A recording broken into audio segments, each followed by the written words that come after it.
প্রকৃত মুমিনের তিনটি বিষয় থেকে বিরত থাকতে হবে।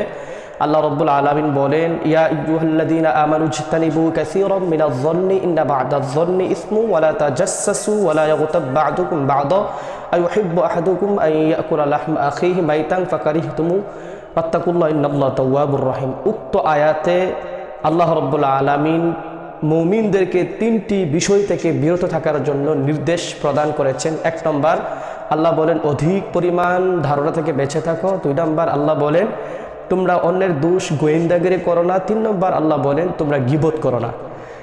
উক্ত তিনটি আয়াতে তিনটি বিষয়কে সামনে রেখে আমরা একটু জানার চেষ্টা করব। ধারণা, রাসূল আকরাম সাল্লাল্লাহু আলাইহি ওয়াসাল্লাম বলেন, যে ব্যক্তি আল্লাহ তাআলার ক্ষেত্রে ভালো ধারণা রাখবে, আল্লাহ তাআলা ওই বান্দার উপর ভালো ধারণা রাখবে।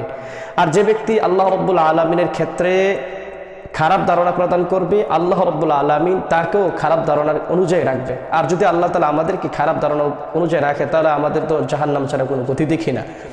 2 নম্বর বিষয় হচ্ছে অন্যের দোষ বলে বেড়ানো। এই বিষয়ে আল্লাহ তাআলা মুমিনদেরকে নিষেধ করেছেন। আল্লাহ রাব্বুল আলামিনের হাবিব সাল্লাল্লাহু আলাইহি ওয়াসাল্লাম বলেন, যে ব্যক্তি অন্যের দোষ বলে বলে বেড়াবে, আল্লাহ রাব্বুল আলামিন তার দোষও প্রকাশ করে দিবেন এবং তাকে দুনিয়াতে লাঞ্ছিত করবেন, তার গৃহে লাঞ্ছিত করবেন, হাদিসে এসেছে। তাহলে অন্যের দোষ অন্বেষণ করা নিষেধ করেছেন।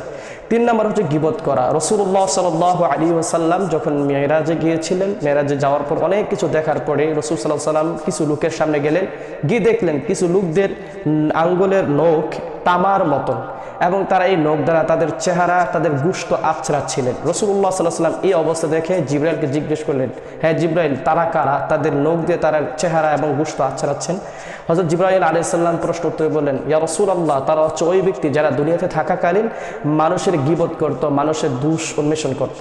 নাউজুবিল্লাহ। তাহলে উক্ত হাদিস থেকে আমরা বুঝতে পারলাম গীবত করলে কাল হাসরের ময়দানে, জান্নাতে, জাহান্নামে আমাদের এই গীবতের কারণে আমার নিজের আঙ্গুল দ্বারাই আমার চেহারা, আমার গোশত কি করবো?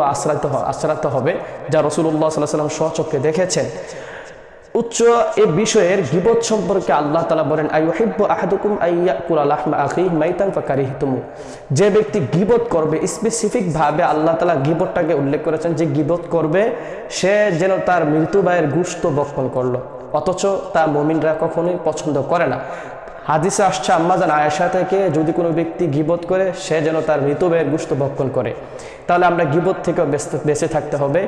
আর এই 3টা হচ্ছে এক অধিক পরিমাণ ধারণা, 2 নম্বর হচ্ছে কারো দোষ গোয়েন্দাগিরি করা, 3 নম্বর হচ্ছে গীবত করা। এই 3টা বিষয় থেকে প্রকৃত মুমিন বেঁচে থাকার নামই হচ্ছে সে আসল মুমিন। একজন প্রকৃত মুমিন হতে হলে এই 3টি বিষয় থেকে বিরত থাকতে হবে। আল্লাহ রাব্বুল আলামিন আমাদেরকে প্রকৃত মুমিন হিসেবে কবুল করুক এবং অধিক পরিমাণ ধারণা, গীবত এবং দোষ গোয়েন্দাগিরি এই করা থেকে, সামাজিক এই রীতিনীতি থেকে আমাদেরকে বেঁচে থাকার তৌফিকটুকু দান করুন।